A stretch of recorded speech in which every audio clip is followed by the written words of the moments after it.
স্বাগত দর্শক, ৭১ জার্নালে আপনাদের সাথে আছে আমি তানিয়া রহমান। সংবাদ পর্যালোচনা ভিত্তিক নিয়মিত অনুষ্ঠানে আমরা খবরের নানান বিষয় নিয়ে বিশ্লেষণ করি।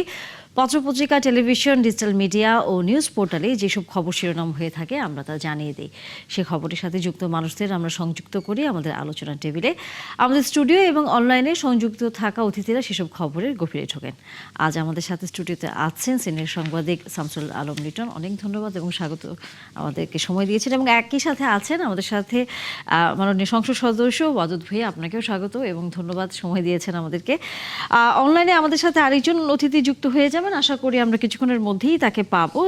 জামাত ইসলামের দলীয় সংসদ সদস্য সালাউদ্দিন আইয়ুবী, তিনিও হয়তো যুক্ত হয়ে যাবেন কিছুক্ষণের মধ্যে। দর্শক, আমরা আলোচনা তখন শুরু করে ফেলবো। শামসুল আলম লিটন, আপনাকে দিয়ে শুরু করি। প্রথমত যে দুটি নির্বাচন হয়ে গেল, কিছুক্ষণ আগে ফলাফল হলো, আপনার দৃষ্টিতে নির্বাচন কেমন হলো সেটা তো জানতেই চাই। এবং একই সাথে নির্বাচন মানেই এক ধরনের আতঙ্ক, আমরা এর আগের নির্বাচনগুলোতে দেখেছি, এবার সংসদ নির্বাচনেও আমরা দেখেছি এরকম আতঙ্ক কখনোই মানুষ বোধই করেনি যে ভোট কেন্দ্রে যাবো কিনা, নির্বাচন কেমন হবে, মারামারি হবে, কেন্দ্র দখল হবে। যদিও এটি একটি সাধারণ নির্বাচন এবং একই সাথে একটা আসনের উপনির্বাচন, সেখানেও এই ধরনের কোনো ঘটনা আসলে হয়নি। তারপরেও বিরোধী দলের অভিযোগ আছে, সেটিও নিশ্চয়ই আমরা জানতে পারবো, কিন্তু তারপরেও সামগ্রিকভাবে আপনার দৃষ্টিতে নির্বাচন কেমন হলো? উপনির্বাচন আসলে খুব বেশি জাতীয় মনোযোগ পায় না যদি না সেখানে অন্য কোনো পলিটিক্যাল ফ্যাক্টর না থাকে, যেমন কোনো বিগ শট পলিটিশিয়ান যদি না থাকে অথবা থাকে, এবং এটার কোনোটাই এখানে দেখা যায়নি। শুধু বগুড়ার মিস্টার বাদশাহ অনেক পুরনো রাজনীতিক, আর শেরপুরে যিনি নির্বাচিত হয়েছেন সম্ভবত প্রথম নির্বাচিত হয়েছেন, এবং দুটো সে চারবার। আচ্ছা আচ্ছা, খুব বেশি পরিচিত সম্ভবত নয়, কম পরিচিত, সাইলেন্ট, কিন্তু চারবার। আচ্ছা। তো এই দুটি নির্বাচন, আর তাছাড়া এই দুটি নির্বাচন কোনো কিছু নির্ধারণ করবে না যে সরকারের মানে কোনো অস্তিত্ব অথবা সরকারের এখানে কোনো মানে খুব বড় মাপের রাজনৈতিক গুরুত্ব না থাকার কারণে সংখ্যা হিসেবে শুধুমাত্র দুটো, হয়তো জামাত পেতে পারতো একটা অথবা এরকম, অথবা দুটোই জামাত পেতে পারতো, অথবা বিএনপি দুটো পেয়েছে। এখন পরিস্থিতি হচ্ছে এরকম যে 2/3 ভোটে ল্যান্ডস্লাইড ভিক্টরির পর একটা স্বাভাবিকভাবেই জনমত এখন এটাকে আমরা হানিমুন পিরিয়ড বলি অনেক সময়, যে 100 দিন অথবা 30 দিন এরকম আর কি, 30 দিন গিয়ে 40 দিনে পড়লো। এখন সেরকম একটা পিরিয়ড চলছে যেখানে গণতান্ত্রিকভাবে নির্বাচিত সরকার পেয়েছে 17 বছর পরে। যাই হোক, 2জন এমপি নির্বাচিত হয়েছেন এবং বিরোধী দল এই নির্বাচনে ব্যাপক কারচুপির অভিযোগ করেছেন সংসদে, আমি সংসদে শুনেছি। এবং কোথাও কোথাও বিচ্ছিন্ন ঘটনা ঘটেছে বলে দাবি করেছেন। সেক্রেটারি জেনারেল বাইরে একটা সংবাদ সম্মেলন করেছেন, সেখানে তিনি বলেছেন কোথাও কোথাও এজেন্টদের বের করে দেওয়া হয়েছে এবং ভোট কারচুপি করা হয়েছে।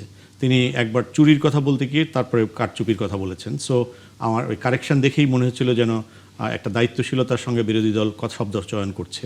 আমার মনে হয় জামাতের এই বক্তব্যগুলোর সপক্ষে বিস্তারিত তথ্য যদি তারা তুলে ধরেন অথবা তুলে ধরতেন তাহলে আরও ভালো হতো। পার্লামেন্টে একজন আহত হওয়ার অথবা একের অধিক আহত হওয়ার কথা বলছিলেন একজন সংসদ সদস্য, এই খবরটি আমি অবশ্য মিডিয়াতে বড় করে দেখছি না। একজনও যদি আহত হয়, এটা কিন্তু অনেক বড় খবর। একজন মানুষের আহত হওয়া অথবা নিহত হতাহত, এটা কিন্তু আমাদের মিডিয়াকে গুরুত্ব দিতে হবে। আমি মিডিয়াকে একটু সমালোচনা করে নেই, কারণ মিডিয়ার কারণে কিন্তু আসলে স্বৈরাচার এবং ফ্যাসিজমের জন্ম হয়। মিডিয়ার একটা বড় দায়িত্ব আছে। আমি এই কারণে শেখ হাসিনার ফ্যাসিবাদের জন্মের জন্য 50% মিডিয়াকে দায়ী করি, কারণ মিডিয়াকে মানে অনেক ক্ষেত্রে মিডিয়ার কিছু স্বাধীনতা ছিল, আমার কাছে যথেষ্ট তথ্য আছে এই ব্যাপারে। শুধু স্বাধীনতা ছিল 3টি ক্যারেক্টারের ব্যাপারে ছিল না, সেটা ছিল আমরা খ্রিস্ট ধর্মে ট্রিনিটি বলি, অর্থাৎ mother, son and holy God, অর্থাৎ হলি গোস্ট তারা বলেন। যাই হোক, জেসাস, মাতা মেরি এবং আমাদের যে ঈসা আলাইহিস সালাম, এই 3 জনের ব্যাপারে কিছু লেখা যেত না। অর্থাৎ শেখ সাহেব, তার মেয়ে এবং তার নাতি, এই 3 জনের ব্যাপারে কিছু বলা যেত না, লেখা যেত না। কিন্তু মন্ত্রীদের ব্যাপারে যা খুশি তা বলা যেত। আমার কাছে 100-র উপরে রিপোর্ট আছে যেটার ব্যাপারে কিন্তু জনগণের মধ্যে প্রচণ্ড রকমের বিক্ষোভ তৈরি হয়েছে। সরকার তো সেখানে বাধা দেন, তাহলে ফ্যাসিজম তৈরি হয়েছে ওখান থেকে, ট্রিনিটিকে অ্যালাউ করেছে। আমি মনে করি যে আজকে যদি একজনও আহত হয়ে থাকে, এটা মিডিয়ার বেশি গুরুত্ব দেওয়া উচিত। আমরা এই বিষয়টা নিশ্চয়ই একটু পরিষ্কার করে জানতেই পারবো যে কোন আসনে, যেহেতু 2টি আসনে নির্বাচন হয়েছে, কোন আসনে তাদের কেউ আহত অথবা এরকম কোনো হামলা শিকার হয়েছে কিনা পরিষ্কার। তবে বিরোধী দল তো বিরোধী দলের বক্তব্য রাখবে। কোথাও যদি একজন এজেন্টও যদি হুমকি বোধ করে, গণতন্ত্র মানে হচ্ছে রাষ্ট্রকে এনশিওর করতে হবে, সিস্টেমকে এনশিওর করতে হবে, প্রতিটি ভোটার একেবারে সিঙ্গেল একজন ভোটার যাতে এক ইকুয়াল অপরচুনিটি যেতে পায়। অবশ্যই। সালাউদ্দিন আইয়ুবী, নিশ্চয়ই আপনি আমাকে শুনতে পাচ্ছেন, আশা করি আপনি যুক্ত হয়েছেন এবং অনেক ধন্যবাদ যুক্ত হয়েছেন, এত রাতে আমাদেরকে সময় দিয়েছেন। আলোচনাটি এই দুই উপনির্বাচন নিয়ে আসলে হচ্ছে, বগুড়া 6 এবং শেরপুর 3-এ। এর মধ্যে আপনার কাছেও তো ফলাফল আসলে জেনে গেছেন, সেখানে দুই আসনেই বিএনপির প্রার্থী বিজয়ী হয়েছে। কিন্তু আপনারা দুপুরের পর থেকে অভিযোগ করছিলেন যে এখানে কারচুপি হয়েছে, এখানে বিএনপি ভোট জালিয়াতি করেছে, এজেন্টদের কিছু কিছু কেন্দ্র থেকে বের করে দেওয়া হয়েছে। একটু আমাদেরকে বলবেন। এবং এখন আমরাও আলোচনা করছিলাম, একজন অতিথিও বলছিলেন যে তিনিও শুনেছেন যে আপনারা সম্ভবত অভিযোগ করেছেন যে একজন আহত হয়েছেন, এরকম হামলার কোনো ঘটনা ঘটেছে। একটু আমাদেরকে বিস্তারিত বলবেন যে হামলার ঘটনা কোথায় হয়েছে, আহত হয়েছেন কে, এবং একই সাথে ভোট জালিয়াতির কথা আপনারা বলছিলেন, এই জালিয়াতির হওয়ার পেছনে কি কি আপনাদের কাছে তথ্য প্রমাণ এসেছে? জি, ধন্যবাদ আপনাকে। আজকে দুইটি উপনির্বাচন হলো এবং উপনির্বাচনের যে কায়দা বা প্রকৃতি, এটাকে মাগুরার নির্বাচনের সাথে একেবারেই মিলিয়ে যাওয়া, একেবারেই সাদৃশ্যপূর্ণ বলা যায়। আমরা এখানে মাগুরার যে ঘটনা, সেখানে মিডিয়ার যে ভূমিকা ছিল এইটার একটু ভিন্নতা ছিল, কারণ এখানে মিডিয়ার পরিধি বিস্তৃত ছিল। সেই জায়গাতে একটু যদি বলা যায় সুনির্দিষ্ট করে, জাকির নামে আমাদের এক কর্মী, তার মাথায় দা দিয়ে আঘাত করা হয়েছে, তিনি মারাত্মকভাবে আহত হয়েছেন এবং মুমূর্ষু অবস্থায় এখন হাসপাতালে ভর্তি আছেন। আপনাদের একটু জানিয়ে রাখি, এই একই আসনে আমাদের প্রার্থী মৃত্যুবরণ করেছেন। তার আগে আমাদের প্রার্থী যিনি প্রধান এজেন্ট ছিলেন, তাকে মারাত্মকভাবে আহত করা হয় এবং পরবর্তীতে তিনি মৃত্যুবরণ করেন। এবং ওই মৃত্যুর ঘটনার পর থেকেই ওই আসনে এক ধরনের আতঙ্ক বিরাজ করছিল সবার মধ্যে। এই কারণে যারা ওই হত্যা মামলার আসামি ছিল, এই আসামির সবাইকে জামিন দেওয়া হয়েছে। সবাই নিরাপদে নির্বিঘ্নে এই নির্বাচনে বারবার নানা ধরনের অকারেন্স ঘটিয়েছে, ব্যাপকভাবে হুমকি ধমকি দিয়েছে যে আগে একজনকে হত্যা করেছি, প্রয়োজনে তোদের সবাইকে হত্যা করব, এরপরে এবার নির্বাচন আমরা বিজয়ী হব। এই ধরনের হুমকি ধমকি তারা দিয়ে আসছিল। এই হুমকি ধমকির বিষয়ে আইন শৃঙ্খলা বাহিনীকে বারবার অবগত করা হয়েছে। তারা আমাদেরকে আশ্বস্ত করেছে এই ধরনের সন্ত্রাসীরা এই নির্বাচনে ভূমিকা রাখতে পারবে না। একদিন দুই দিন তাদেরকে নানাভাবে এদিক থেকে সরিয়ে রাখা হয়েছে, কিন্তু রাতের অন্ধকারে আবার তারা এসে বিভিন্ন ধরনের হুমকি দিয়েছে। গত 3 দিন থেকে এই সন্ত্রাসীরা বারবার নানাভাবে হুমকি দিচ্ছিল এবং আমাদের পক্ষ থেকে এই হুমকিগুলো মোকাবেলা করার জন্য যে ধরনের উদ্যোগ আইন শৃঙ্খলা বাহিনীর পক্ষ থেকে প্রত্যাশা করি, সেটার প্রত্যাশার লোকে তাদের কাছে বারবার চাওয়া হয়েছে এবং তারা আমাদের আশ্বস্ত করেছে। কিন্তু আসলে দেখা গেছে এই ভূমিকাগুলো আইন শৃঙ্খলা বাহিনী সেখানে পর্যাপ্ত পরিমাণে বা যথাযথভাবে রাখেনি। সর্বশেষ আজকে সকালবেলা থেকে সকাল 11টার মধ্যেই আমাদের প্রায় সবগুলো কেন্দ্র থেকে তারা আমাদের নেতাকর্মী যারা ছিল তাদেরকে হুমকি ধমকি দিয়ে কোথাও কোথাও আহত করে বের করেছে। এজেন্টদেরকে তারা বের করে দিয়েছে। 2টার মধ্যে মোটামুটি প্রায় সকল এজেন্টদের বের করে দিয়েছে আপনাদের? হ্যাঁ, প্রায় 2টার মধ্যে প্রায় সবগুলো জায়গা থেকে আমাদের এজেন্ট বের করে দিয়েছে। 2টার সময় আনুষ্ঠানিকভাবে শেরপুর 3-এর কথা বলছেন আপনি? বড় ধরনের অভিযোগ। এবং আমি শেষ করি 2টার মধ্যে আমাদের আনুষ্ঠানিকভাবে যখন এটা নিশ্চিত হয়েছে আইন শৃঙ্খলা বাহিনী কোনো ধরনের সহযোগিতা করছে না, সেখানে যিনি রিটার্নিং অফিসার ছিলেন, সহকারী রিটার্নিং অফিসার ছিলেন, তাকে অবগত করার পরেও কোনো ফলাফল পাওয়া যাচ্ছে না।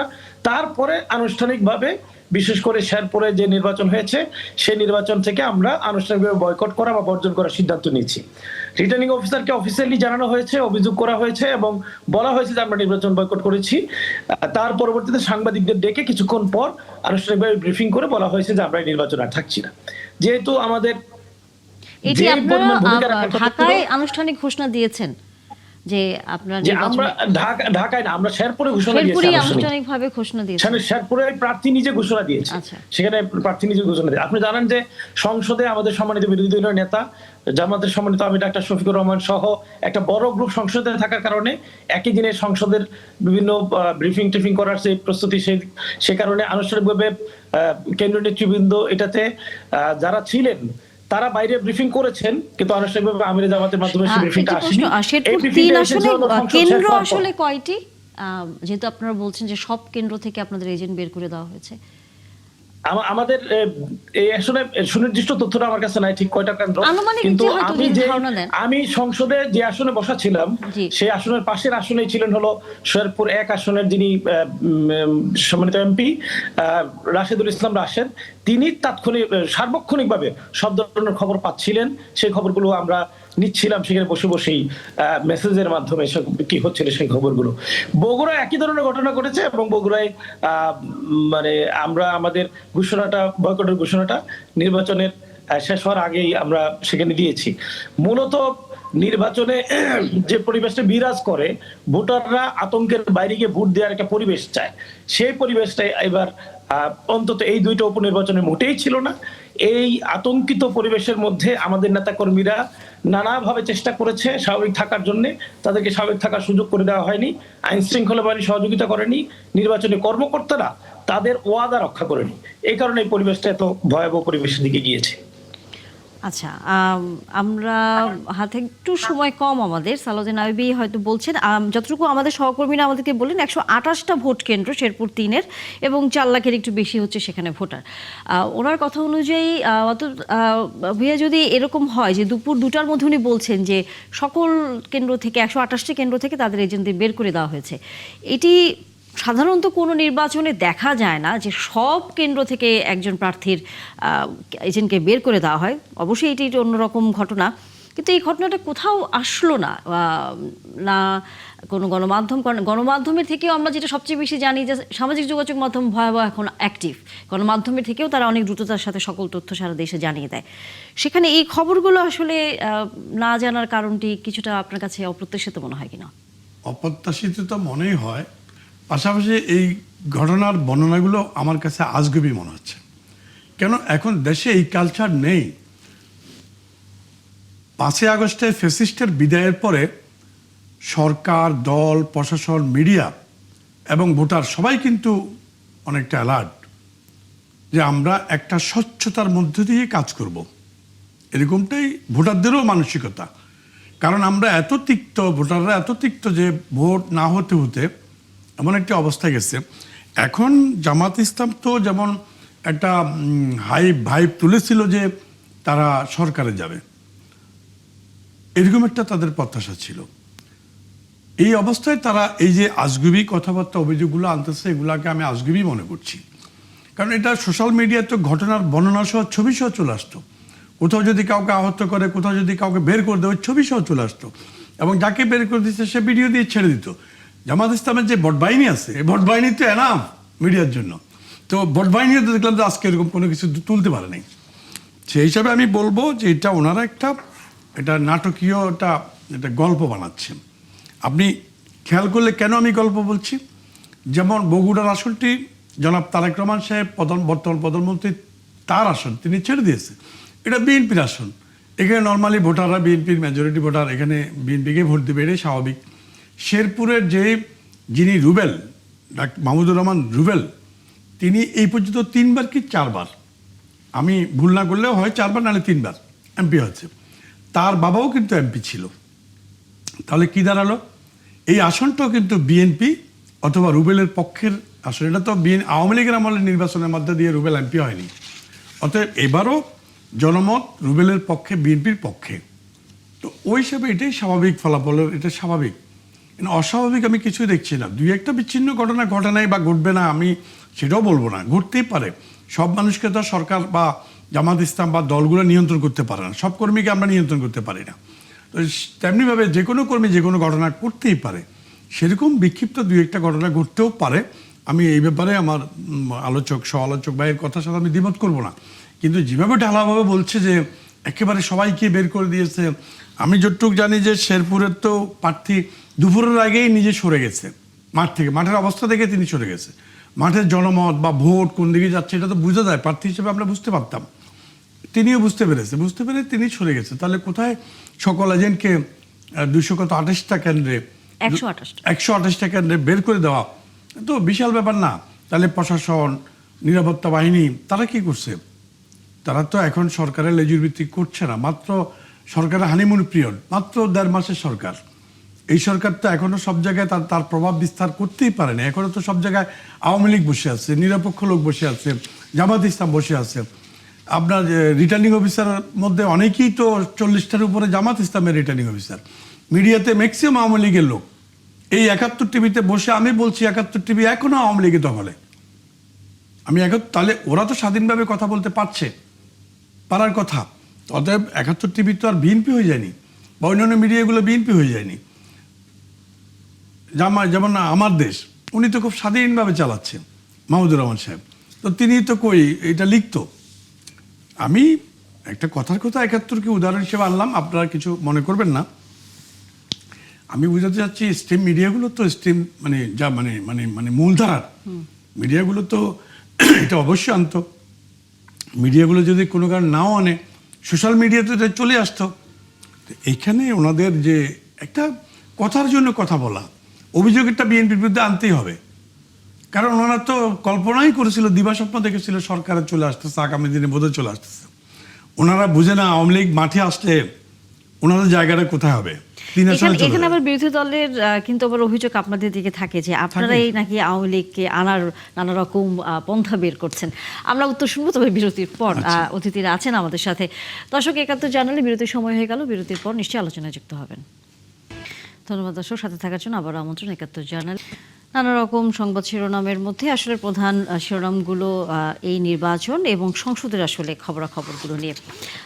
আমরা সংসদের বিষয় নিয়ে আলোচনা করতে চাই, তবে শামসুল আলম লিটন, আপনাকে দিয়ে শুরু করি। সেটি হচ্ছে যে আমরা যে দেখছিলাম যে যখনই কোনো দল নির্বাচনে, উপনির্বাচনে হেরে যায়, তখন তারা সবসময় বলে কারচুপির একটি অভিযোগ তারা নিয়ে আসে। এই সংস্কৃতি থেকে রাজনীতিবিদরা তো এখনো বের হতে পারছেন না বলে আসলে দৃশ্যমান হচ্ছে। আর একই সাথে আপনার কাছে কি মনে হয় যে সংসদে যে বিলগুলো এরই মধ্যে উত্থাপিত হয়েছে, সেখানেও আমরা দেখেছি বিরোধী দল ওয়াকআউট করেছে। আমরা হয়তো একটু বিস্তারিত আলোচনা করব সেখানে। এখনই ওয়াকআউট করবার মতো কি পরিস্থিতি তৈরি হয়েছে বলে আপনার কাছে মনে হয়, নাকি আরও তো আলোচনা করার সুযোগ ছিল? না, বিরোধী দলের এটা অধিকার।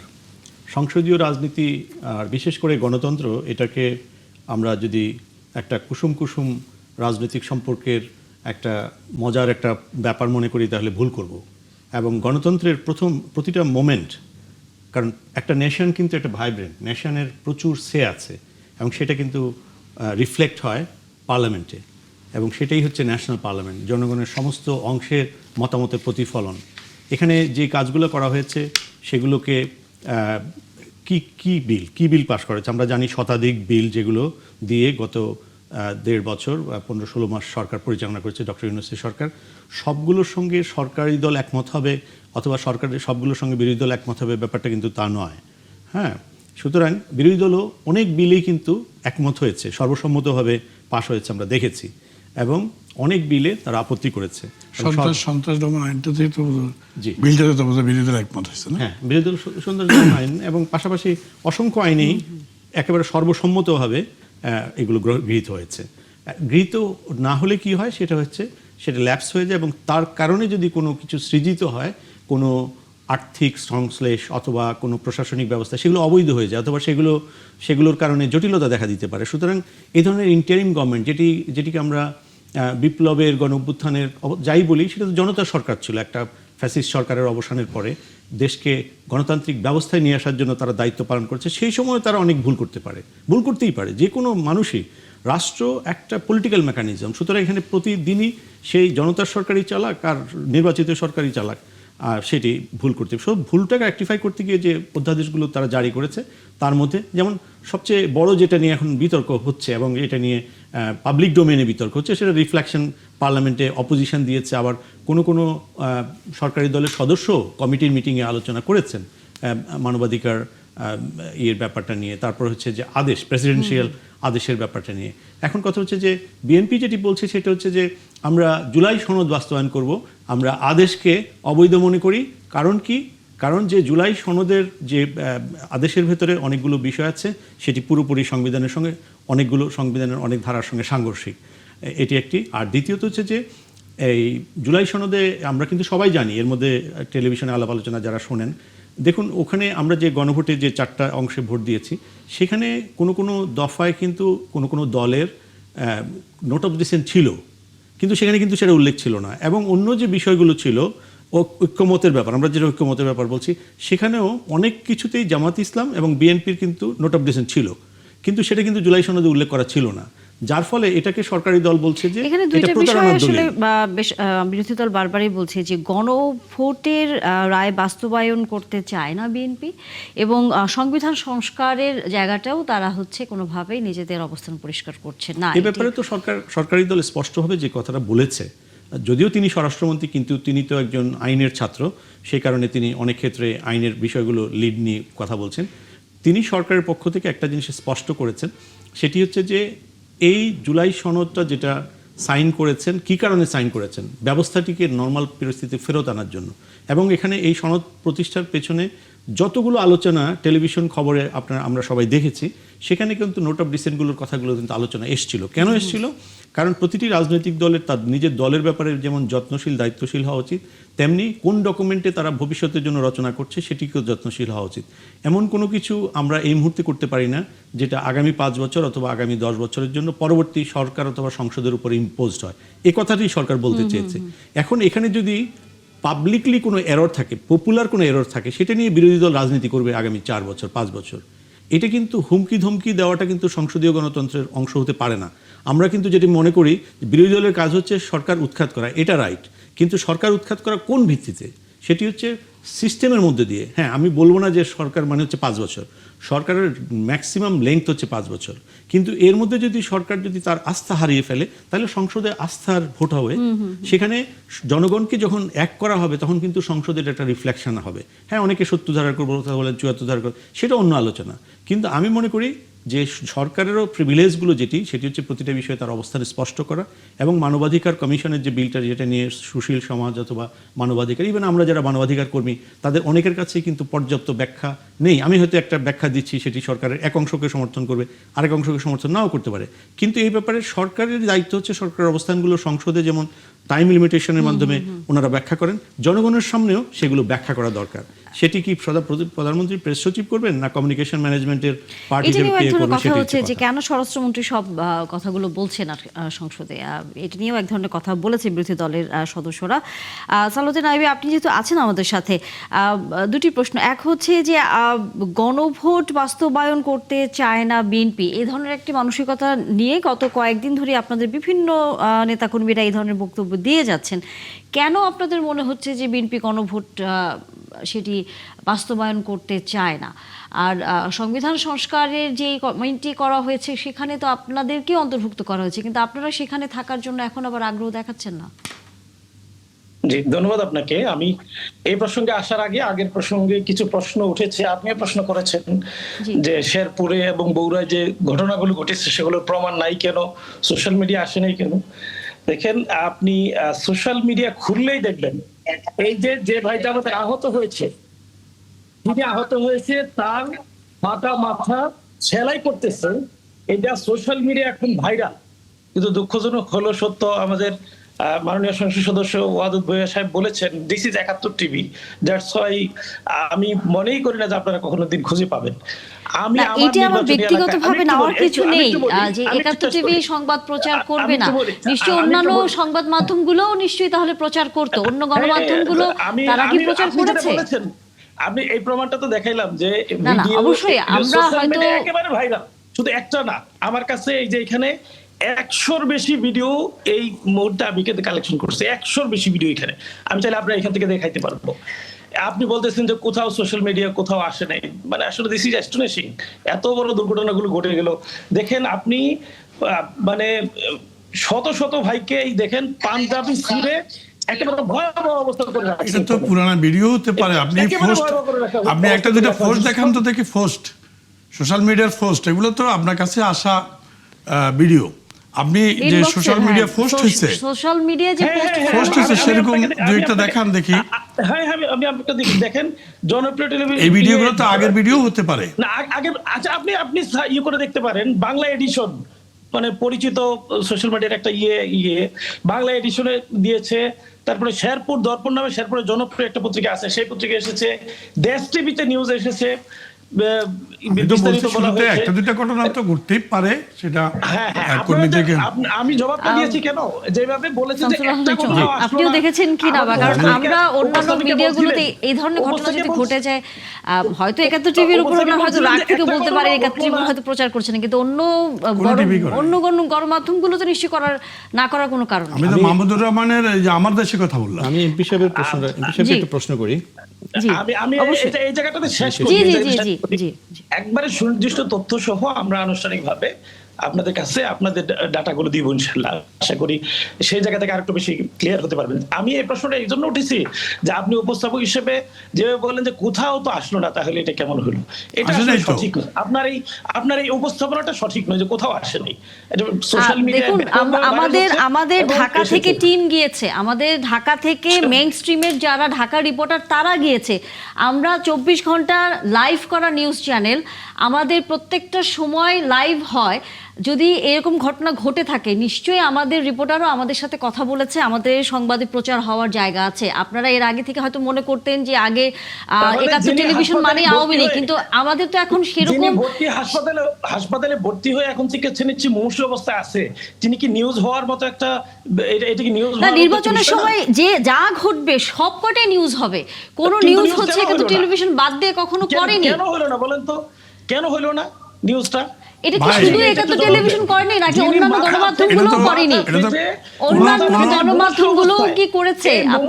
মুমূর্ষু না, একজন আপনি ভাইয়ের বারবার একাত্তর নিউজটা কেন টেলিভিশনকে হলো না? আপনি একাত্তর টেলিভিশনকে বারবার এই কথাটা বলছেন। আমি জানতে চাচ্ছি একাত্তর বারবার টেলিভিশনের একবারই বলেছি। বাইরে অন্যান্য বারবার টেলিভিশনগুলো একবারই কি বলেছি, করেছে?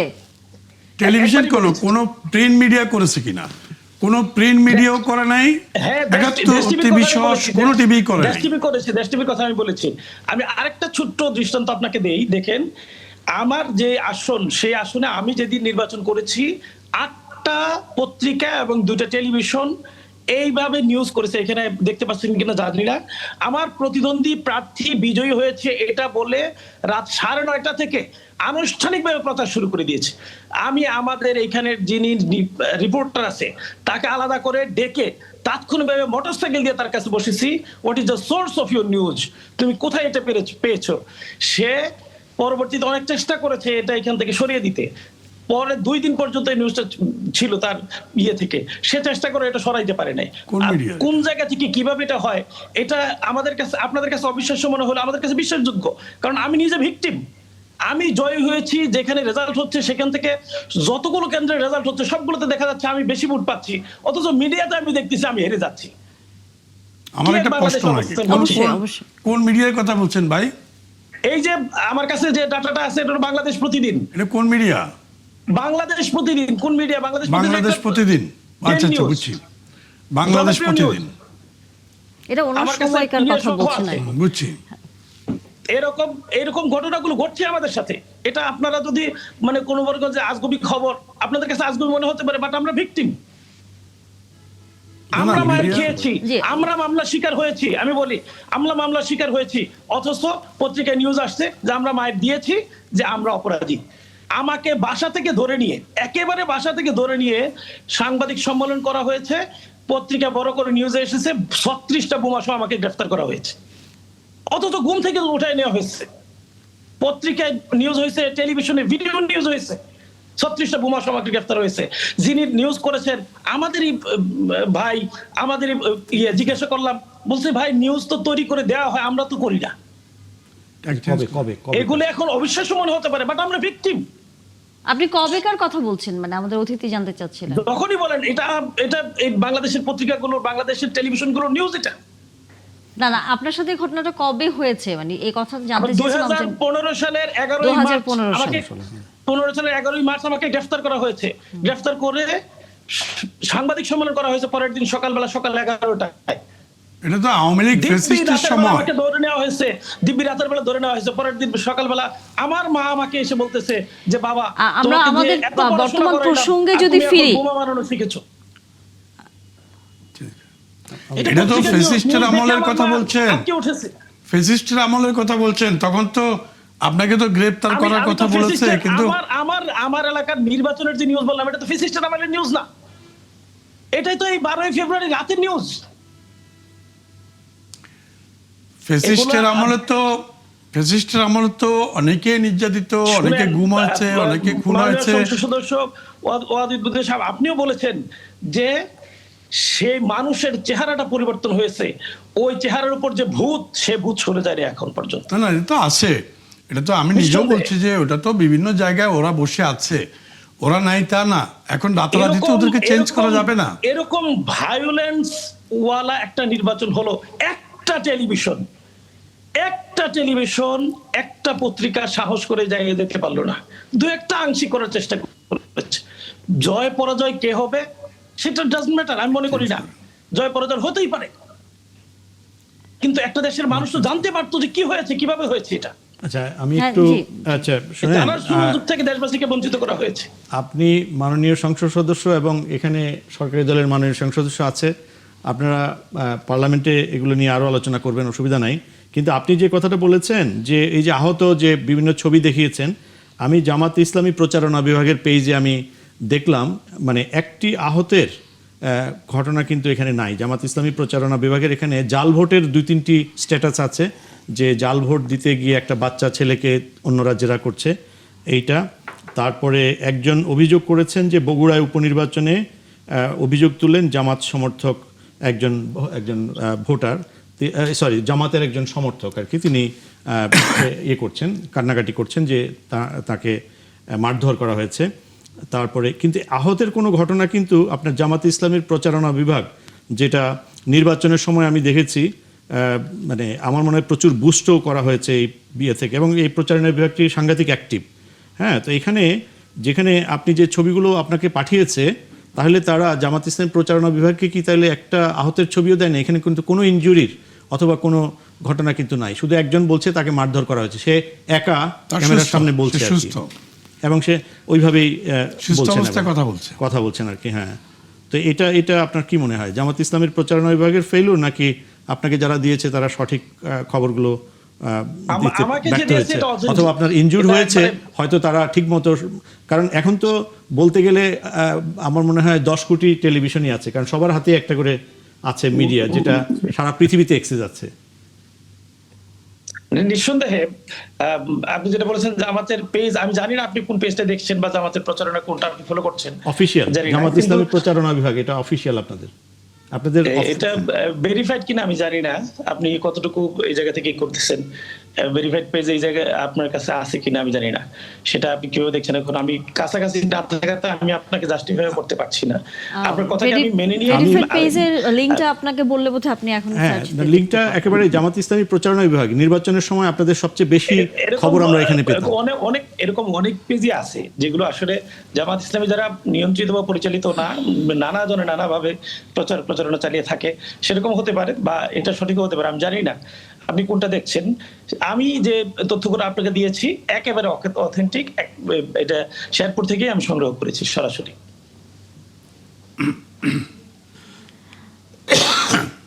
অতুল ভাই, আপনার কি কিছু বলবার আছে? না, আমি ওনাকে আর কি বলবো, উনি তো বলছে। তবে আমি মনে করি আমাদের আস্তে আস্তে, যেহেতু সরকারের বয়সও কম, আর জামাত ইসলামও বিরোধী দলে নতুন, সরকারও বেশি দিন হয়নি, 1.5 মাস বয়স হয়নি, আমার মনে হয় আস্তে আস্তে এই সকল জিনিসগুলো ঠিক হয়ে যাবে। যদি টুকটাক অসঙ্গতি থাকে সেগুলো আমরা বিরোধী দল সরকারি দল মিলে আমরা একটা শৃঙ্খলার মধ্যে দেশকে নির্বাচন পদ্ধতিকে আমাদের আনতে হবে। সেজন্য আপনাদেরও পজিটিভ ভূমিকা রাখতে হবে, জামাত ইসলাম মানে অর্থাৎ একটু পজিটিভ ভূমিকা রাখতে হবে, সরকারকেও সুন্দর সহনশীল ভূমিকা রাখতে হবে। তো রাখলে ইনশাল্লাহ আমরা ভালো করব। ফ্যাসিস্টের আমলে যেই অবস্থাটা হয়েছিল সেই জায়গা থেকে অবশ্যই আমরা বেরিয়ে আসতে পারবো। সেই জন্য আমি মনে করি আপনাদের সহযোগিতা খুব বেশি প্রয়োজন, এবং আপনারা যদি সবসময় সুতানাতা করে সংসদ থেকে ওয়াক আউট করেন, এটা তো যদি একটা সংসদের সৌন্দর্য আপনাদের বা যে কোনো দলের অধিকার, করতেই পারেন, কিন্তু তারপরেও একটু আমার মনে হয় বাস্তবধর্মী হওয়া দরকার আমাদেরকে। যেমন ধরেন আপনাদের একজনে বলল স্বরাষ্ট্রমন্ত্রী কেন প্রধানমন্ত্রীর পাশে বসছে, এটা খুব শিশুসুলভ প্রশ্ন হয়ে গেল। এটা যে একজন সংসদ সদস্যের মুখ থেকে এরকম প্রশ্ন বেমানান। গত পরশুদিন আমাদের একজন সহকর্মী মাননীয় সংসদ সদস্য জামাত ইসলাম, তিনি প্রশ্নটা করেছিলেন। তো এই যে জিনিসগুলো খুব অসহিষ্ণু মনে হচ্ছে না? তো এটা তো বসতেই পারে, প্রধানমন্ত্রী কাকে বসাবে পাশে না বসাবে এটা প্রধানমন্ত্রী ডিজায়ার, এটা তো বসতেই পারে। যেমন ধরুন আপনি যদি আপনার মানে বিরোধী দলের নেতার পাশে গিয়ে কোনো কথা বলতে চান, চেয়ার খালি থাকে, আপনি সেখানে বসতেই পারেন, বসে আপনি কথা বলতেই পারেন। তাছাড়া সিট বন্টনের সময় যদি সিটটা যে কোনো জায়গায় পড়তে পারে এবং সংসদ নেতার পরামর্শ ক্রমে যে কেউ ওনার পাশে দ্বিতীয় সিট পেতেই পারে, এটার জন্য কোনো আহামরি কোনো সংকট নাই। তারপরেও উনি হয়তো না বুঝে কথা বলছে, এগুলোতে আমাদের আরও বেশি সহনশীল হতে হবে। আপনাদের মধ্যে বা একটু আগে অফ আওয়ারে আমাদের উপস্থাপিকা বলছিলেন যে স্বরাষ্ট্রমন্ত্রী কেন সংসদে এই এত কিছু বলছে, এরকম একটা প্রশ্ন আছে, আপনাদের ভিতরে আছে, পার্লামেন্টের গুঞ্জনটা আছে। তো আমাদের প্রশ্ন হলো যে স্বরাষ্ট্রমন্ত্রী তো সরকারের পক্ষে বলছে, আর স্বরাষ্ট্রমন্ত্রী যেহেতু জুলাই সনদের যে মানে হয় সংস্কার জাতীয় কমিশন হয়, আলী রিয়াজের নেতৃত্বাধীন যে কমিশন হয়, ওই কমিশনে বিএনপির পক্ষ থেকে স্বরাষ্ট্রমন্ত্রী এটা ডিল করত। তখন কিন্তু তিনি স্বরাষ্ট্রমন্ত্রী ছিলেন না, তিনি বিএনপির স্ট্যান্ডিং কমিটির মেম্বার হিসেবে সেটা ডিল করেছেন। তো স্বরাষ্ট্রমন্ত্রী হিসেবে ডিল করেননি, অতএব তিনি এ ব্যাপারে ওনাকে দায়িত্ব দেওয়া হয়েছে, ওনার স্কিলনেস আছে, ওনাকে অভিজ্ঞতা অর্জনের সুযোগ দিয়েছে পার্টি, উনি সংস্কার কমিশনের অভিজ্ঞতা নিয়েছে, সেই অভিজ্ঞতার লাগে সংসদে আসার পরে হোম মিনিস্টার হওয়ার পরেও ওনাকেই দায়িত্ব দেওয়া হয়েছে যে আপনি এটা ডিল করেন। এটা কোনো অসৌজন্য বা বেআইনি কিছু না। স্বরাষ্ট্রমন্ত্রী কেন বলছে পুলিশের মন্ত্রী হয়ে, এটা তো আমার মনে হয় আমাদের বুঝার পাড়ার বেশ কম, বুঝার ভুল। উনি সবসময় জুলাই সনদ পর্যন্ত উনিই বলবেন। এটা সংসদ নেতার এক মিনিট, সংসদ নেতার ডিজায়ার অনুযায়ী সংসদ নেতার পক্ষে তিনিই বলবেন, পক্ষ ছাড়া ট্রেজারি বেঞ্চের পক্ষে উনিই বলবেন। এটা ওনাকে অ্যাসাইন করা হয়েছে। পাশাপাশি দেখবেন জুলাই সনদের আলোচনাটা শেষ হয়ে গেলে তিনি আর বলবেন না, অন্য কোনো প্রসঙ্গে হয়তো বলবেন। তো এই জন্যে আমাদেরকে এগুলোর থেকে বেরিয়ে আসতে হবে যে কে কেন বলছে, সে কিন্তু শত্রু না। আপনারা এই মুহূর্তে তো স্বরাষ্ট্রমন্ত্রীকে আপনাদের প্রতিপক্ষ ভাবছেন, শত্রু ভাবছেন, আসলে সে কিন্তু ট্রেজারি বেঞ্চের পক্ষেই বলছে, সরকারের পক্ষেই বলছে। সরকার তাকে দায়িত্ব দিয়েছে, সেই জন্যই সরকারের পক্ষেই বলছে। সেই জায়গায় আমিও বলতে পারতাম, যদি আমাকে দায়িত্ব দেওয়া হয়তো আরেকজনও বলতে পারতো, কিন্তু আমাদের থেকে সে হলো স্কিল, যেহেতু সে নির্বাচনের, আমাদের এই যে সর্বশেষ নির্বাচন হলো, নির্বাচনের বেশ আগের থেকেই বিষয়টা নিয়ে সে ডিল করছে, অর্থাৎ স্বরাষ্ট্রমন্ত্রী হওয়ার আগে থেকে ডিল করছেন, সেই জন্য উনি এই ব্যাপারে কথা বলার অধিকার রাখেন।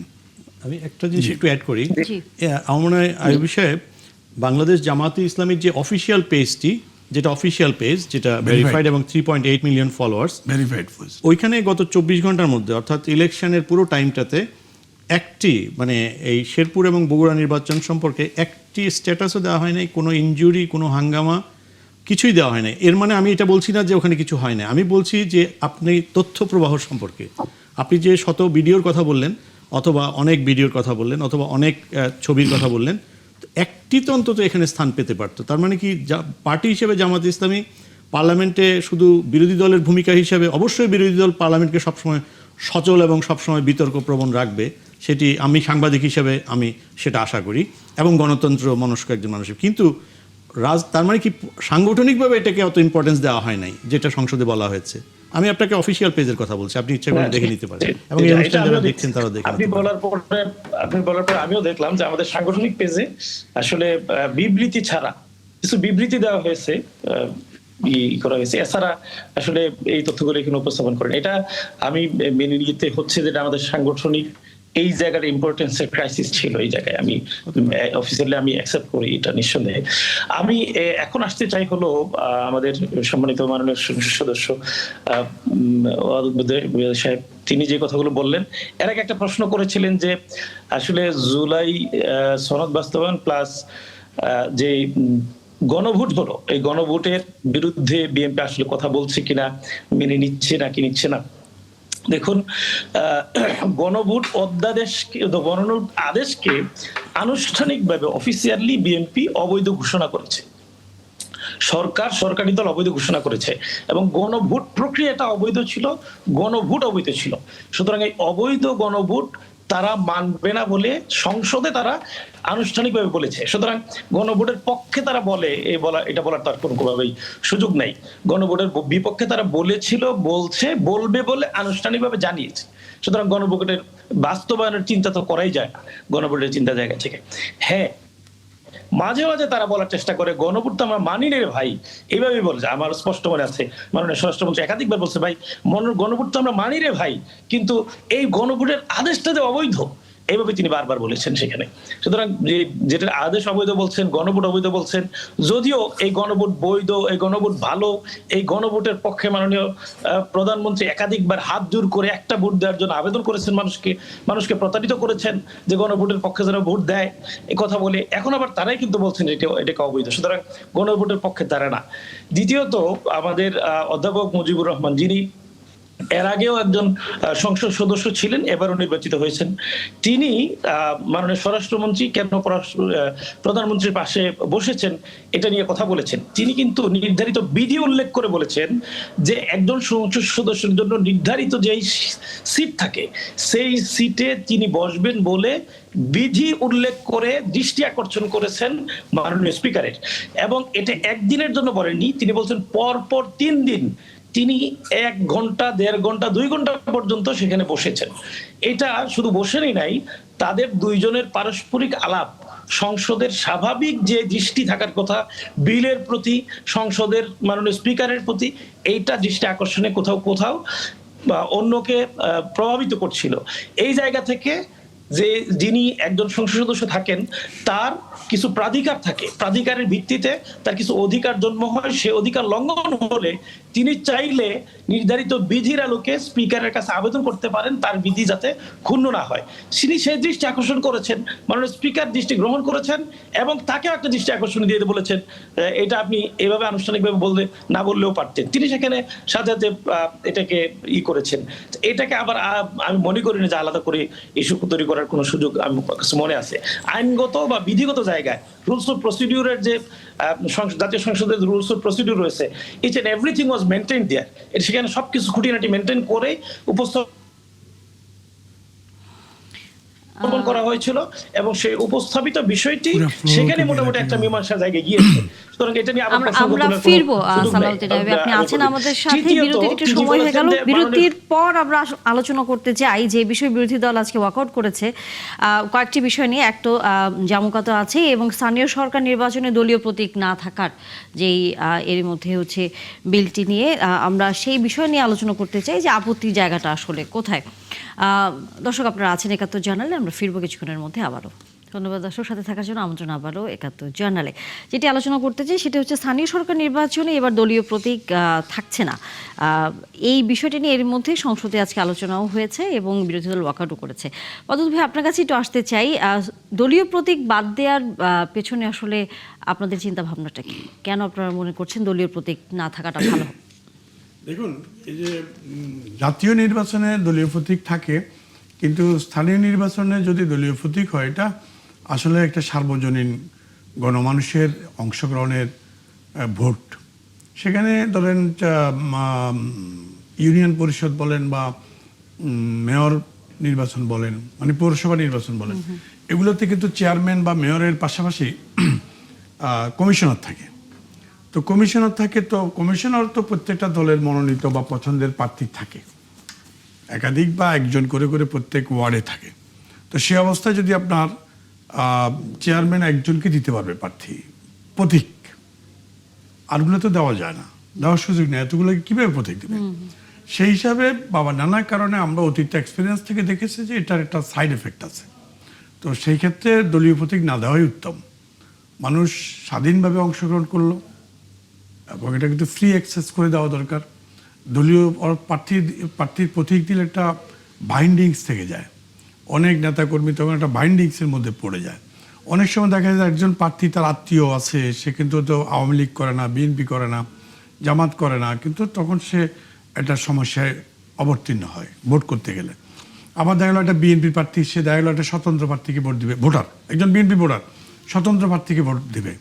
সেই জায়গাতে দাঁড়িয়ে যদি দলীয় প্রতীক থাকে তাহলে অনেক বিএনপি প্রার্থী স্বাধীনভাবে, বিএনপি ভোটার, সরি আমি প্রার্থী বলতেছি, বিএনপি ভোটার স্বাধীনভাবে ভোটটা দিতে পারবে না, এটা সংকোচের জায়গা তৈরি হবে, সংকট সৃষ্টি হবে। সেই জন্য আমার মনে করি এটা ওপেন থাকা ভালো। এটাই আমি বা বিএনপির মতো এরকম, এটা সার্বজনীন ওপেন থাকা ভালো, কোনো রাজনৈতিক দলের পথিক না থাকাটাই ভালো হবে। সালাউদ্দিন আইয়ুবী, আপনার কাছে প্রশ্ন যে এই যে দলীয় প্রতীক না থাকার যেই সংসদের বিলটি উত্থাপিত হয়েছে এবং কন্ট্রোভার্সি যেটি পাশও হয়েছে, আপনারা তার বিরোধিতা করে ওয়াকআউটও করেছেন, আপনারা কেন মনে করছেন দলীয় প্রতীক থাকা দরকার? ধন্যবাদ। আমাকে শুরুতেই হলো, আপনাদের যিনি আজকে রিপোর্ট সংগ্রহ করেছেন তিনি হয় মিসকুট করেছেন অথবা আপনি মিসকুট করছেন। জামাত ইসলামী বা বিরোধী দল আজকে এই ইস্যুতে ওয়াকআউট করেনি। জামাত ইসলামী ওয়াকআউট করেছে সরকার একটা বিধান, যেটা তত্ত্বাবধায়ক অন্তর্বর্তীকালীন সরকারের বিলকে তারা এনে উপস্থাপন করেছে। সেখানে বলেছে যে যে কোনো সময় সরকার মনে করলে পৌরসভা, উপজেলা, সিটি কর্পোরেশন অর্থাৎ স্থানীয় সরকারের প্রত্যেক টায়ারের প্রত্যেক ব্যক্তিকে যে কোনো সময় বরখাস্ত করতে পারবে। এই যে বরখাস্তের বিধান, এই বিধানকে রেখে আজকে বিল উত্থাপন করা হয়েছে। জামাত ইসলাম সেখানে নোট অফ ডিসেন্ট দিয়েছিল। এই বিষয়টি খুবই ভয়ঙ্কর। আমি গাজীপুর বাড়ি আমার, আমি দেখেছি যে গাজীপুরের প্রথম সিটি কর্পোরেশনের মেয়র অধ্যাপক এম এ মান্নান, তিনি নির্বাচিত হওয়ার মাত্র 3 মাসের মাথায় তিনি বরখাস্ত হয়েছিলেন এবং তাকে 3.5 বছর কারাগারে কাটাতে হয়েছে। আই ওয়াজ দেয়ার, আমি সেখানে কারাগারে ছিলাম তার সাথে। কি দুর্বিষহ আচরণ তার সাথে করা হয়েছে। একজন নির্বাচিত মেয়র, এবং তিনি প্রায় 1.5 লক্ষ ভোট বেশি পেয়ে নির্বাচিত হয়েছিলেন। এত জনপ্রিয় একজন মানুষ, শুধু মেয়র নির্বাচিত হওয়ার কারণে 3.5 বছর তাকে কারারুদ্ধ থাকতে হয়েছে।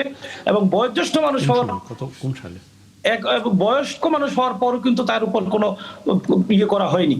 এই যে আচরণ, এটা ছিল ফেসিস্টের আচরণ। এই যে বৈশিষ্ট্য, এই বৈশিষ্ট্য ছিল ফেসিস্টের, সেটা এখনো রেখে দেওয়া হয়েছে এবং সেই প্রক্রিয়াটাকে আরো বেশি শক্ত করা হয়েছে আজকে আইনের মধ্যে এটা রাখার কারণে।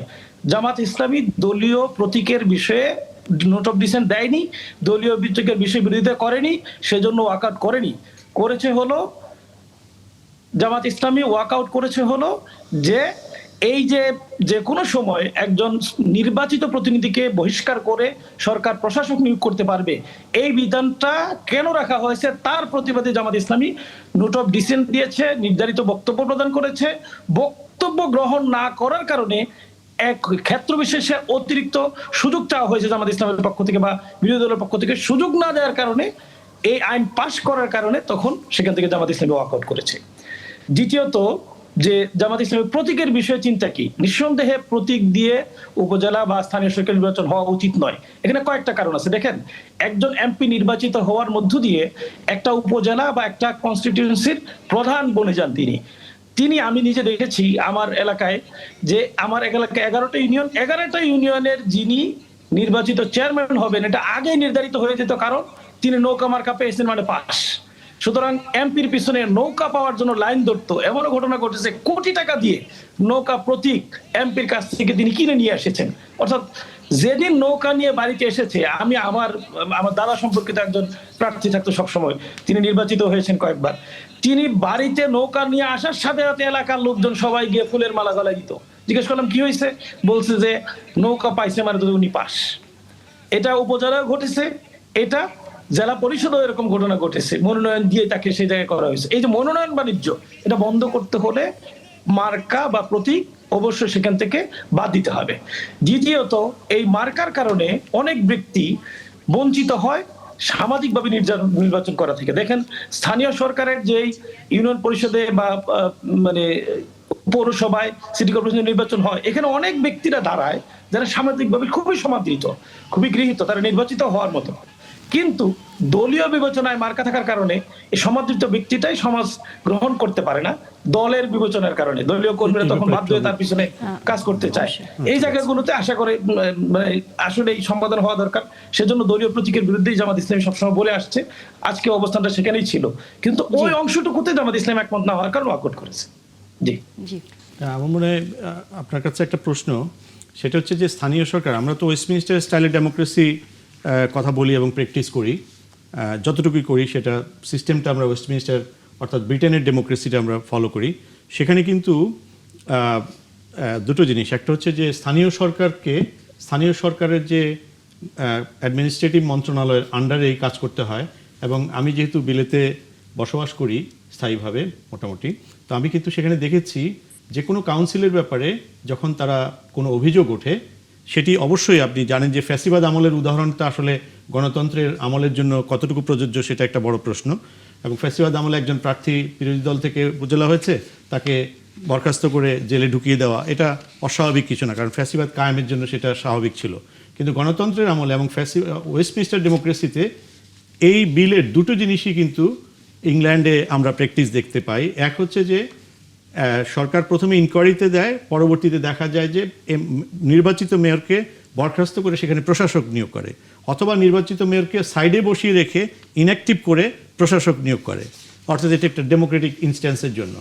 এখন আসুন, আর প্রার্থী এই যে মার্কা কিন্তু বিলেতে কোনো স্থানীয় সরকার নির্বাচনে মার্কা ব্যবহার করতে দেওয়া হয়, মার্কা ব্যবহার করতে দেওয়া হয়, সেটি একটা ইম্পর্টেন্ট।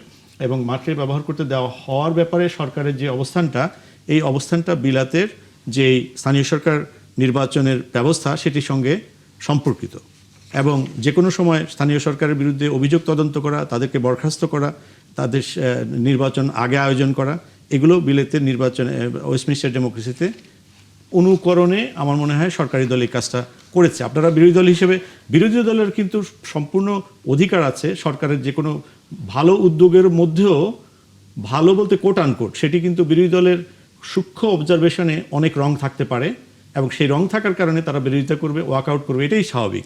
আমি সেই প্রশ্নে কোনো রিমার্ক দিচ্ছি না, আমি দিচ্ছি যেহেতু আমরা গণতন্ত্র ওয়েস্টমিনিস্টার স্টাইল ফলো করি, সেই কারণে এই বিলের সঙ্গে সঙ্গতিপূর্ণ ওয়েস্টমিনিস্টার প্র্যাকটিস।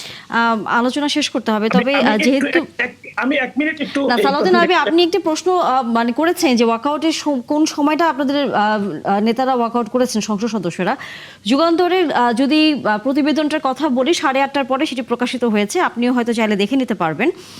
সেটি হচ্ছে স্থানীয় সরকার পৌরসভা সংশোধন বিল 2026 উপস্থাপন করা হয়, পরে সেটি কণ্ঠভোটে পাশ হয়। বিরোধী দলীয় এমপিরা এতে না ভোট দেন। এর প্রতিক্রিয়া জামাতের আমির ও বিরোধী দলীয় নেতা ডক্টর শফিকুর রহমান সংসদে দাঁড়িয়ে ওয়াকআউটের ঘোষণা দেন। সংসদ অধিবেশনে বিরতির পর তিনি আবার পুনরায় ফিরে আসেন। আপনি যে বলছেন যে ওই সময় হচ্ছে তিনি ওয়াকআউট করেন, এই বিষয়টা আসলে তা নয়, তিনি তখনই ওয়াকআউট করে বের হয়েছিলেন। আমরা আলোচনা শেষ করতে হচ্ছে। অনেক ধন্যবাদ সালাউদ্দিন আরবি। নিশ্চয়ই আগামীতে আবারও কথা বলার সুযোগ হবে। আগামীতে নিশ্চয়ই আরও রাজনৈতিক অনেক সামনে নানা বিষয় আসবে, হয়তো আমরা তখন আলোচনা করব। দর্শক, 71 জানুয়ারি বিরতির সময় হয়ে গেল, বিরতির পর নিশ্চয়ই আবারও যুক্ত হবেন। ধন্যবাদ দর্শক, সাথে থাকার জন্য আবারও আমন্ত্রণ 71 জানালে। আমরা আন্তর্জাতিক বিষয় নিয়ে আলোচনা করতে চাই, যেহেতু অনুষ্ঠানের শেষের দিকে আমাদের সাথে আরেকজন অতিথি যুক্ত হয়েছেন, অধ্যাপক আনিসুর রহমান, আন্তর্জাতিক সম্পর্ক বিশ্লেষক। নিশ্চয়ই তাকে আমরা দেখতে পাবো। অনেক ধন্যবাদ অধ্যাপক আনিসুর রহমান, যুক্ত হয়েছেন আপনি আমাদের সাথে। যুদ্ধের যে সর্বশেষ খবরাখবর যে আমরা দেখছি যে যুদ্ধবিরতি 2 সপ্তাহের জন্য হয়েছে ইরান, ইসরায়েল, মার্কিন যুক্তরাষ্ট্রের, কিন্তু এরই মধ্যে লেবাননে আবার হচ্ছে বিমান হামলা চালিয়েছে ইসরায়েল। এটা নিয়ে এক ধরনের উত্তেজনা। ইরান বলছে যে এই হামলা বন্ধ করতে, তখন আবার মার্কিন যুক্তরাষ্ট্র বলছে যে লেবাননের বিষয়টা তো যুদ্ধবিরতির মধ্যে নেই, এখানে যদি ইরান এই বিষয়ে কোনো কথা বলে বা কোনো উদ্যোগ নেয়, তাহলে হয়তো যুদ্ধবিরতির যে সময়সীমাটা নির্ধারিত হয়েছে সেটি ভেস্তে যাবে, এবং তখন ইরানের উপর আরও কঠোর হামলা চালাবে যুক্তরাষ্ট্র। এখনকার সর্বশেষ দুপক্ষেরই বক্তব্য হচ্ছে এরকম। আপনি কিভাবে দেখছেন? না, এটা সত্য কথা যে আপনার লেবানন এবং ফিলিস্তিন এই রাষ্ট্র দুটি অনেক ছোট রাষ্ট্র, এবং এদের সিকিউরিটি সিস্টেম বা ডিফেন্স সিস্টেম একেবারে দুর্বল। এরা আপনার মিলিটারি ওয়েপন বলেন বা অন্যান্য দিক থেকে অনেক দুর্বল। এই জন্যই ফ্রান্সের প্রেসিডেন্ট কিন্তু একটা এই শান্তি চুক্তির বা যুদ্ধবিরতির প্রসেসের মধ্য দিয়ে তিনি একটি গুরুত্ব দিয়েছিলেন যে অবশ্যই যুদ্ধবিরতির মধ্যে লেবাননকে ইনক্লুড করা উচিত, কারণ লেবানন খুবই একটি রিস্কি কান্ট্রি বিকজ অফ এর ইসরায়েল সবসময় এখানে একটা আগ্রাসন চালায়। এখন ইসরায়েল যেহেতু এবং মার্কিন যুক্তরাষ্ট্র এবং ইসরায়েল দুটি শক্তি যেহেতু ইরানের কাছে ধরাশায়ী হয়েছে, এখন তারা চেষ্টা করবে, বিশেষ করে ইসরায়েল চেষ্টা করবে আরব রাষ্ট্রগুলোর মধ্যে দুর্বলতম যে রাষ্ট্রগুলো আছে ফিলিস্তিন এবং লেবানন, এই জর্ডান, এই সমস্ত অঞ্চলগুলোতে তারা একটা ম্যাসিভ অ্যাটাক করবে, এবং সেই অ্যাটাক কিন্তু ইসরায়েলকে আপনার উস্কে দিবে যুদ্ধের মধ্যে আবার ইনক্লুড হওয়ার জন্য। বেসিক্যালি এই যুদ্ধটাতে আপনার ওয়েস্টার্ন আমেরিকান পাওয়ারের একটা পতন আমরা দেখেছি, বিকজ অফ আমেরিকা এখানে একাই ফাইট করেছে এবং ওয়েস্টার্ন পাওয়ার যেগুলো আছে, আমেরিকার যে সমস্ত বন্ধু রাষ্ট্রগুলো, এই যুদ্ধের মধ্যে কিন্তু পার্টিসিপেটরি অ্যাক্টর ছিল না। সুতরাং এই যুদ্ধটি আপনার শেষ হয়েছে, বাট শেষ বলা যাবে না, বিকজ অফ ইসরায়েল আমেরিকা কি ধরনের মুভমেন্ট তারা এরপরে করে এবং আবার তারা অ্যাটাক করবে কিনা এই ধরনের কিন্তু শিওরিটি নেই। এবং যুদ্ধের যারা মিডিয়েটর কান্ট্রি পাকিস্তান কিন্তু আপনার হলো যে মিডল ইস্ট একটা গুড অ্যাক্টর নয়। মিডল ইস্ট কান্ট্রিতে পাকিস্তান ইনফ্লুয়েন্সিয়াল কোনো কান্ট্রি নয় যে কান্ট্রির কথা তে আপনার শান্তি চুক্তি অব্যাহত বা বলবৎ থাকবে। এটা হলো পাকিস্তানকে এক ধরনের রিপ্রেজেন্টেটিভ হিসেবে দাঁড় করিয়ে মার্কিন যুক্তরাষ্ট্র যুদ্ধ থেকে একটু কুইট করার চিন্তা ভাবনা করেছে, বিকজ অফ ডোনাল্ড ট্রাম্পের রাষ্ট্রের মধ্যে কিন্তু সবাই বলছে এই বিরতির মধ্যে আসলে দুপক্ষই আরেকটু নতুন করে নিজেদের শক্তি সঞ্চয় করে হয়তো সামনের দিনগুলোতে তাদের অবস্থান পরিষ্কার করবে। আপনিও তাই মনে করেন কিনা? আমরা এই উত্তরটি নিব। ওয়াদুদ ভাই, আপনার কাছে আমার যে প্রশ্ন সেটা হচ্ছে, হরমুজ প্রণালী নিয়ে আমরা সবচেয়ে বেশি কথা বলছি এবং জ্বালানি সংকটের যে আশঙ্কা এরই মধ্যে হচ্ছে দেশে তৈরি হয়েছে, সরকার তো চেষ্টা করছে, তারপরেও যেহেতু এই বাস্তবতায় তাৎক্ষণিকভাবে তো আসলে এই সংকটটি উত্তরণ করা সম্ভব হচ্ছে না। হরমুজ প্রণালী দিয়ে এখন এই যুদ্ধবিরতির মাঝে আমরা দেখেছি তেলবাহী জাহাজগুলো চলাচল শুরু করেছে, সেখানে বাংলাদেশেরও জাহাজ রয়েছে, আমরা জানি 3টি জাহাজ রয়েছে। সবাই বলছেন যে আরও অন্যান্য যেই ক্ষেত্রগুলো রয়েছে সেখান থেকে, মানে বিকল্প জায়গা থেকে যেন আমরা আসলে জ্বালানির সংকটটি মোকাবেলার জন্য একটা পন্থা চিন্তা করি। সেই হিসেব করে সরকারের আসলে এখানে ভাবনা কোন কোন বিকল্প পন্থা হতে পারে? সরকারের চতুর্মুখী ভাবনা আছে। হরমুজ প্রণালী দিয়ে যদি স্বাভাবিক থাকে, যুদ্ধ না হয়, তাহলে তো স্বাভাবিক গতিতে আমরা বেনিফিশিয়ারি হব, আসবে। যুদ্ধ চলাকালীন সময় কিন্তু ইরান আমাদের জাহাজ আটকায়নি। তারপরেও যুদ্ধ তো যুদ্ধই, এর মধ্যে কিন্তু খুব স্বাভাবিক গতিতে বাংলাদেশের জাহাজও আসতে পারে নাই। কিন্তু এটার বিকল্প থাকা দরকার। সেটার জন্য আমাদের যেমন রাশিয়ার কথা চিন্তা করা যেতে পারে, কিন্তু এখানে একটা আন্তর্জাতিক রাজনীতির একটা সমস্যা আছে। যেমন রাশিয়ার উপরে আমেরিকা নিষেধাজ্ঞা জারি করে রেখেছে। সে অবস্থায় রাশিয়ার থেকে আনতে গেলে আবার ওদের রোশানলে পড়তে হয়। অপরদিকে আরেকটা জায়গা আমাদেরকে চিহ্নিত করা যায় ভৌগোলিকভাবে, আমাদের প্রতিবেশী দেশ ভারতের সাথে আলোচনা করে রাখা যায়। কারণ আমরা তো আসলে সব প্রতিবেশীদের সাথে সুসম্পর্ক থাকা দরকার। সেই হিসেবে আমরা ভারতকে শুধু নেগেটিভ করতে না দেখে আমাদের নিজেদের টিকে থাকার জন্য, বাণিজ্যের জন্য ওদেরও সহযোগিতা আমাদের নেওয়া দরকার। আমরা ভারতের সাথেও আলোচনা চলতে পারে যে তেল ক্রাইসিসে আমরা কীভাবে পেতে পারি, রাশিয়ার সাথেও চলতে পারে, বা এই জাতীয় জায়গাগুলো আমাদের ওপেন করা দরকার। আমি মনে করি যে এটা সরকারও, এই ভাবনাটা সরকারের মধ্যে আছে। সরকারও, আমি যতটুকু জানি, সরকার এভাবে ত্রিমুখী ভাবনা ভাবছে, বিকল্প জায়গা খুঁজছে। এর মধ্যে কি যোগাযোগ করা হয়েছে কোনো কোনো দেশের সাথে? যোগাযোগ করা হচ্ছে। যেমন আমাদের স্বরাষ্ট্রমন্ত্রী তো এর মধ্যে ভারতেই শপথ করছে, সেখানে স্বরাষ্ট্রমন্ত্রী আলোচনা একটা অংশ, ক্ষুদ্র অংশ এটা আছে, ক্ষুদ্র বলা ঠিক হবে না, একটা অংশ আছে তেলের সহযোগিতা কীভাবে পাওয়া যায়, বা অন্যান্য জায়গায়ও সরকার রাস্তা ওপেন করছে, কথা বলছে। যেহেতু সরকার নানামুখী চাপে না, কাজে ব্যস্ততা আছে, এটা সরকার মাত্র 1.5 মাস বয়স, অনেক কিছু গুছাই নিতে হচ্ছে, প্রশাসন, পুলিশ, অ্যাডমিনিস্ট্রেশন, বিভিন্ন সংগঠন, মানে ইত্যাদি ইত্যাদি অনেক কিছু তো করতে হচ্ছে। এর মধ্যে আবার যুদ্ধ, সারা দেশে একটা ক্রাইসিস সৃষ্টি করেছে ইরান যুদ্ধ। সেই অবস্থায় আমরাও সেই ক্রাইসিসের, বাংলাদেশেও এই ক্রাইসিসের শিকার। সে অবস্থায় সরকার এসে মাত্র দম নেওয়ার আগেই কিন্তু এই সংকট, তো সরকার সেদিকে কাজ করছে। শামসুল আলম রিজন, আপনার কাছে কি মনে হয় এই জায়গায় কতটুকু গুছিয়ে উঠতে পারছে সরকার? সরকারের যে কূটনৈতিক প্রয়াস এবং যে জ্বালানি মন্ত্রণালয়ের কার্যক্রম, এটা দু একটি বিষয় বাদ দিলে বাকি সব ঠিকই আছে। দু একটি বিষয়ে ইতিমধ্যে অনেক কন্ট্রোভার্সি হয়েছে। জ্বালানি সংকট নেই ইত্যাদি কথাবার্তা, এগুলো আসলে মানুষ পছন্দ করে না, কারণ সারা পৃথিবী সংকটের মধ্যে আছে। সেখানে আপনি এই দেশে লম্বা লম্বা লাইন, রাস্তায় বসে আছে গাড়ি, এবং কিছু কিছু রিপোর্টে দেখা যাচ্ছে কিছু কিছু গাড়ি আবার কৃত্রিম সংকট তৈরি করছে, যে এক গাড়ি 10 বার তেল নিচ্ছে। আমাদের তো সামাজিক কিছু এনার্কি বিভিন্ন সময় কাজ করে, এর মধ্যে আবার পলিটিক্যাল মোটিভেশন আছে কি নাই সেটা জানি না। অনেকে সেখানেও কিছু কিছু রিপোর্টে দেখা যাচ্ছে যে এরকম অর্গানাইজড হয়তো কিছু কিছু হচ্ছে। বাট বাস্তব কথা হচ্ছে যে এই যুদ্ধের মধ্য দিয়ে, এটা মার্কিন যুক্তরাষ্ট্রের সঙ্গে ইরানের যুদ্ধ আসলে, কারণ যেই দেশটির নামে যুদ্ধটি শুরু হয়েছে, ইসরায়েল, সেই দেশটির টোটাল আয়তন হচ্ছে মাত্র 8,630 স্কোয়ার মাইল, আর ঢাকা বিভাগের আয়তন হচ্ছে 7,951 স্কোয়ার, প্রায় সমান। তারা যে পরিমাণ গোলাবারুদ এই পর্যন্ত ছুঁড়েছে, সেই গোলাবারুদ রাখার মতো 8,000 স্কোয়ার কিলোমিটারের জায়গা আছে বলেন? এই জন্যই বলে যে হয়তো সব মাটির নিচে। না, মাটির নিচে কিছুই নাই। তেল আবিবে যারা গিয়েছেন, আমাদের সাংবাদিকতায় আমাদের বন্ধুদের সঙ্গে বারবার যেতে হয়েছে, আমরা দেখেছি ওইখানে কোনো ফ্যাক্টরি নাই, কিছু নাই। তারা কোথায় অস্ত্র বানায় আর কোথায় রাখে, এগুলো ইম্পসিবল। আর মাটির নিচে রাখা এটা প্লাটনিক কথাবার্তা, দিস ইজ নট রিয়ালিটি। কিছু কিছু থাকতে পারে সামরিক, কিন্তু যে পরিমাণ অস্ত্র ব্যবহার করা হয়েছে, সে পরিমাণ অস্ত্র রাখার জন্য যে পরিমাণ জায়গা এবং যে পরিমাণ ক্যান্টনমেন্ট, যে পরিমাণ স্পেস, যে পরিমাণ স্ট্র্যাটেজিক প্লেস দরকার, সেই পরিমাণ পাহাড় পর্বত অথবা টিলাটঙ্গর অথবা সেই পরিমাণ জায়গা কিন্তু ওখানে নাই। সুতরাং এটা আসলে, হ্যাঁ, একটা জিনিস ঠিক যে একটা জিনিস একটা মোটামুটি এখন স্পষ্ট, মানে ইসরায়েলের যিনি উনি তো ক্রাইম এগেনস্ট হিউম্যানিটির জন্য অলরেডি ওয়ান্টেড, সো বিশ্ব শান্তির জন্য সবচেয়ে বড় হুমকি। তিনি এই যুদ্ধটি শুরু করেছেন এবং এই যুদ্ধে মার্কিন যুক্তরাষ্ট্রের গণতন্ত্রপ্রিয় যে 70 কোটি মানুষকে লজ্জিত করেছে। মার্কিন বন্ধুদের জন্য আমার খুবই লজ্জা হয়, দুঃখ হয় এবং খুবই খারাপ বোধ করি, কারণ পৃথিবীতে গণতন্ত্র এবং মানবাধিকারের জন্য গত 80 বছর দ্বিতীয় বিশ্বযুদ্ধের পর, এবং তৃতীয় বিশ্বযুদ্ধে মার্কিন যুক্তরাষ্ট্রের ভূমিকা ছিল অসাধারণ। আটলান্টিক ট্রিটি, যদি আটলান্টিক যে ইয়েটা হয়েছিল, সেই এগ্রিমেন্ট না হলে কিন্তু আমরা আজকে হিটলারের আমলের মধ্যেই থাকতাম এবং আরও ভয়াবহ কোনো আমলে থাকতাম হয়তো। সো মার্কিন যুক্তরাষ্ট্রের যে গত 8-9 দশক বিশেষ করে এই ভূমিকাটি গণতন্ত্র এবং মানবাধিকারের জন্য, এটি গাজা ওয়ার এবং ইরান ওয়ারে পুরো জিনিসটাই কিন্তু আপসাইড ডাউন হয়ে গেছে। অত্যন্ত লজ্জিত করেছে ডোনাল্ড ট্রাম্পের ভূমিকা মার্কিন জনগণকে এবং গণতন্ত্র এবং মানবাধিকারকে।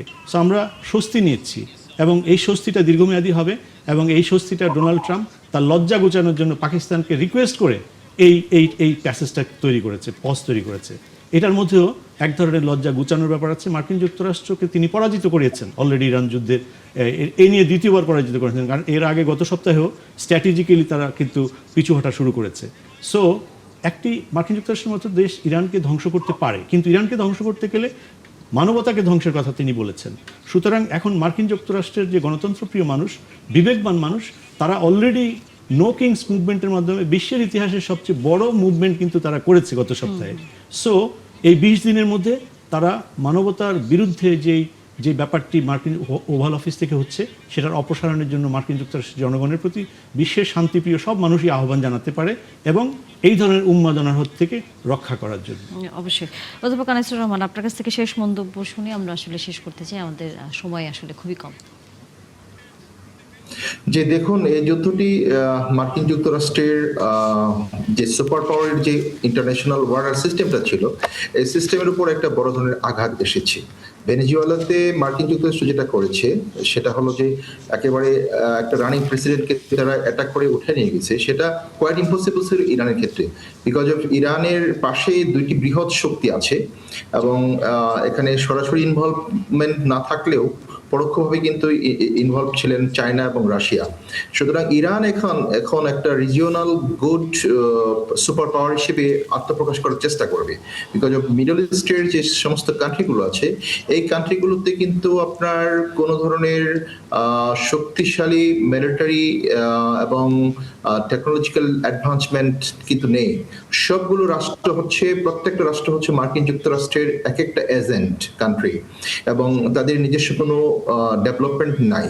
আপনার কাতার বলেন, কুয়েত বলেন, তারপরে ইরাক বলেন, সিরিয়া বলেন, সৌদি আরব বলেন, কোনো কান্ট্রির কোনো সিকিউরিটি সিস্টেম কিন্তু তাদের নিয়ন্ত্রণে নেই। সবগুলো নিয়ন্ত্রণ করে মার্কিন যুক্তরাষ্ট্র। সুতরাং এই সমস্ত কান্ট্রিগুলোতে ইরানের এক ধরনের ইনফ্লুয়েন্সিয়াল একটা রোল প্লে করবে। ইভেন আপনার হরমুজ প্রণালী, যেটা ইরান কন্ট্রোলে নিয়েছে, যেটা এখন এটা ইন্টারন্যাশনাল একটা ওয়াটারওয়ে ছিল, সবাই এটাকে ব্যবহার করেছে, বাট ইরান এই যুদ্ধের মাধ্যমে এই হরমুজ প্রণালীকে নিয়ন্ত্রণ করছে এবং করবে, এবং এতে করে ইরানের অর্থনৈতিক যে সমস্ত ব্যারিয়ারগুলো আছে সেখান থেকে ইরান বের হয়ে আসবে। আরেকটি দিক হলো যে ইরানের উপর যে সমস্ত এমবার্গো ছিল, এই এমবার্গোগুলো কিন্তু ইরান বলেছে মার্কিন যুক্তরাষ্ট্রকে এই এমবার্গোগুলো উঠাতে হবে। এর মাধ্যমে ইরান অর্থনৈতিক এবং সামরিক শক্তি হিসেবে আত্মপ্রকাশ করার জন্য একটা সম্ভাবনা থাকবে। এবং সামনের দিনগুলোতে হয়তো বোঝা যাবে যুদ্ধ প্রকৃতি আসলে কোথায় যাচ্ছে, কারণ বিশেষ করে যখন মার্কিন যুক্তরাষ্ট্র থেকে কোনো ঘোষণা আসে যুদ্ধবিরতির অথবা কোনো কিছু ফয়সলা করার, মানুষ আতঙ্ক থাকে যে তারা আসলে কখনোই সেটি মানে না। তাই সামনের দিনগুলোতেই আসলে বোঝা যাবে। অনেক ধন্যবাদ অধ্যাপক আনিসুর রহমান যুক্ত হয়েছেন, একই সাথে শামসুল আলম লিটন আপনাকে এবং ওয়াদুদ ভাই আপনাকেও। নিশ্চয়ই আগামীতে কথা হবে। দর্শক ছিলেন এতক্ষণ একাত্তর জার্নালে, ধন্যবাদ।